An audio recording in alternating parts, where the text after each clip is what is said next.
In this video I'm responding to a question I got from Kelly Banana Belly, hello, about fasting. So she asks, part 1, I have done 24-hour fast before, the type you describe where you eat a huge meal, like one meal a day kind of fast. They're fantastic. For breakfast, I'll literally eat all the calories I need for the day and then not eat again until the next morning. Cool, okay, that's certainly one way of doing it. I would imagine that'd be the more difficult way of doing it. Doing the fast throughout the day is difficult because then you're going to bed pretty darn hungry. A lot of people like to, because during the day a lot of people are busy and it's a good time to be distracted and just get on with your stuff instead of focusing about what you're going to eat, where you're going to eat it, how fast you've got to eat and all that stuff. It's like in the morning you just go, I'm just getting up, pint of water, out the door, here we go. Anyway, but you say you like to do it in the morning, that's fine. She says, now, does me eating my maintenance calories for the day before the fast make the fast not effective? I would say what it's doing is it's making it more difficult, and additionally, the benefits of fasting in the morning are greater than fasting in the evening. Generally, the hormones which our body pumps out throughout the day, they totally vary from hour to hour, from morning to lunch to dinner. You have your leptin, you have your ghrelin, you have your cortisol, your epinephrine, all these different hormones all flying around your body. And generally, morning time is an easier time to fast. Additionally, that's when your body is pumping out cortisol, which is effectively a stress hormone, which is catabolic. It helps break things down. And if you are in a fasted state in the morning, your body will be catabolic. It will be breaking down more stuff. However, your body will be kind of going, hey, we haven't eaten for a day. We should probably have muscle mass to go hunt down our food. Let's maybe just break down where we've stored our energy for the last week in our fat stores. Let's use that. So it's more taking advantage of the catabolic hormones and the anabolic hormones at the right time of the day for your eating. So again, in the link down below, I'll have my A to Z of, I've got my hormone timeline link, which I'll put in the video, and which will explain why fasting has benefits for certainly your hormone profiles, but also why doing it in the morning is possibly the easiest, and if you couple it with exercise, is the best for you. So would it make it not as effective? It's not necessarily about the amount of calories that you've had, but more about the timing that you have it at. Generally, you will still have beneficial effects by not eating for 24 hours. Your body will go into a state where it's shutting down its digestive systems, and it'll be pumping up more its fight or flight responses. Dust in the room. And it'll be pumping out more of its flight or fight. My god. I think that must have been an actual hair that went into my mouth there. Okay, focus on me again. There you go. So then you ask the question, should I instead just eat a normal breakfast, say 500 to 800 calories worth, and then fast? You can do that. Again, is more doing what is easiest for you. Some people just cannot wake up without having something to eat. I would say 800 calories that's a proper full-blown breakfast for most people. That is like one, if you're having 3 meals a day, that could easily be your like a good third of your calories for the day. But the only thing is, from there, then throughout the day while you're awake, that's when your body will go, hey, we've had blood sugar rise, now blood sugar drops. Now we send out the hormones from our stomach to ghrelin to make us kind of go, hey, we're hungry. So that's why around about 1, 2, 3 o'clock in the afternoon, you're like, I'm really hungry. It's not because you physically need it, it's because your body's just pumping out hormones to say, let's go get some more food. So if you have food in the morning, you have this spike and wave, and what happens is that you will have the hormones to say, be hungry at lunchtime. For me, my own experience, there's absolutely no difference in my hunger pangs around about 1 to 2:30 in the afternoon if I have breakfast to when I don't have breakfast. So it's like, well, if I could just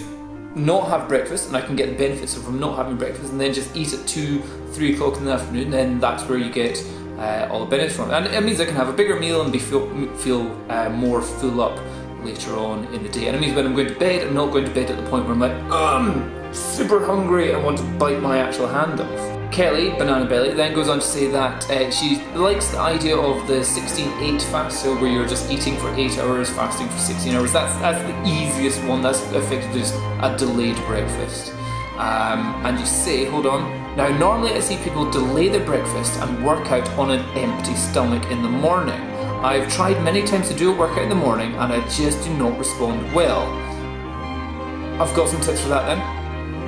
Not only do I despise it, because I just got out of bed and not motivated to bust out a hardcore workout, but I also don't have as much energy. Okay, I usually bonk at the end, maybe that's throwing up, maybe you're actually maybe a bit too hardcore, and become really dizzy, lightheaded, and bad headaches when I'm finished. Okay, so what that bit's telling me is that your blood sugar levels are going and like plummeting through the floor. So if you're feeling dizzy, if you're lightheaded, if you are wanting to throw up, then your blood sugar levels are dropping fast and hard. And that's where I say, okay, let's get a banana in you. Let's have you have some form of sugar to get you back to normality here. However, that may be because of routine. Your body gets used to routine going on. So if your body is expecting to have a high carb breakfast every day, trying to break that addiction of high carb breakfast is going to be very, very difficult. So here's some options that you can use instead. So one of the main hormones that we're talking about is cortisol and growth hormone and insulin. And a lot of that is affected by combinations of carbs, fat and protein. However, there are potential benefits of if you want to go do a diet, but all you want to have is a little bit of maybe fat before you go.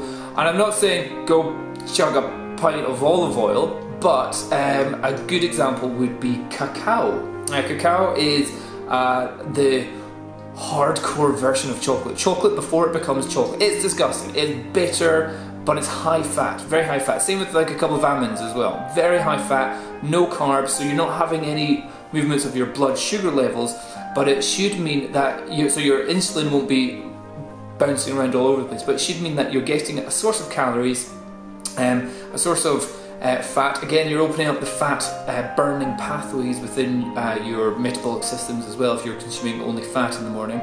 And a lot of people also do like coconut oil coffee or coconut. Here's another one. If you like tea, normal builder's tea with coconut milk.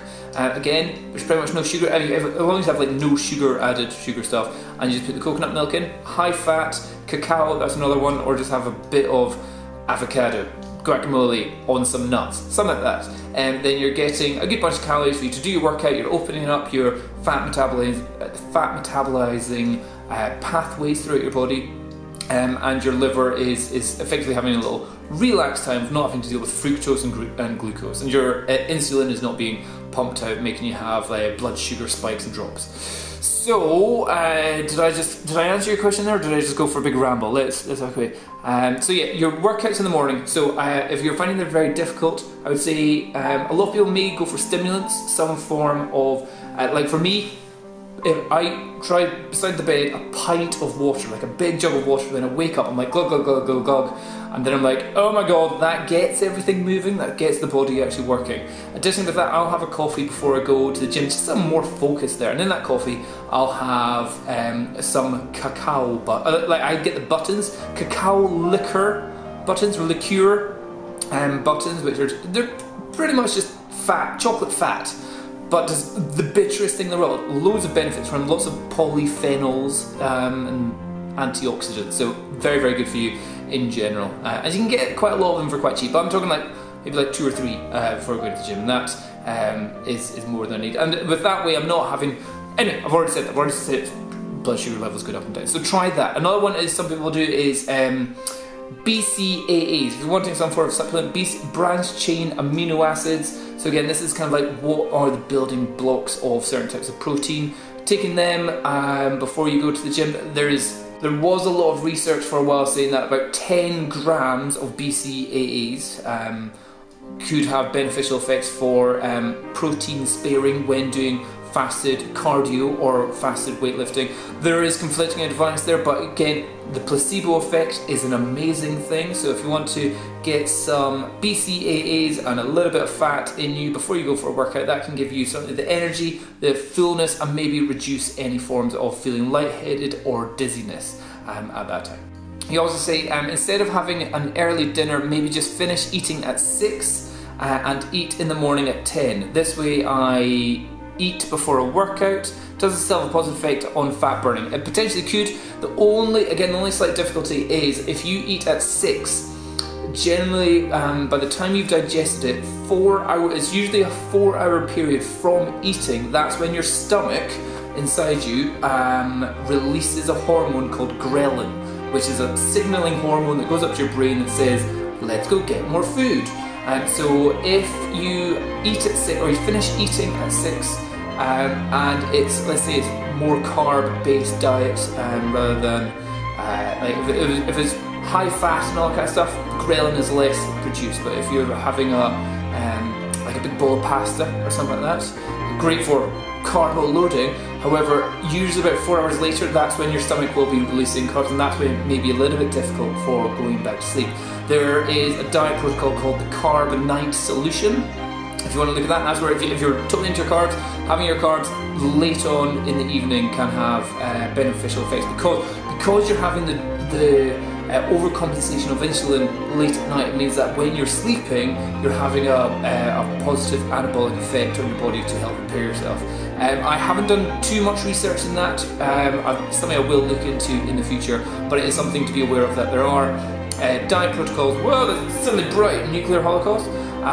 There are diet protocols where having carbs late on at night can have beneficial effects for certain types of exercise training that you're doing as well. So, yeah, I hope that helps.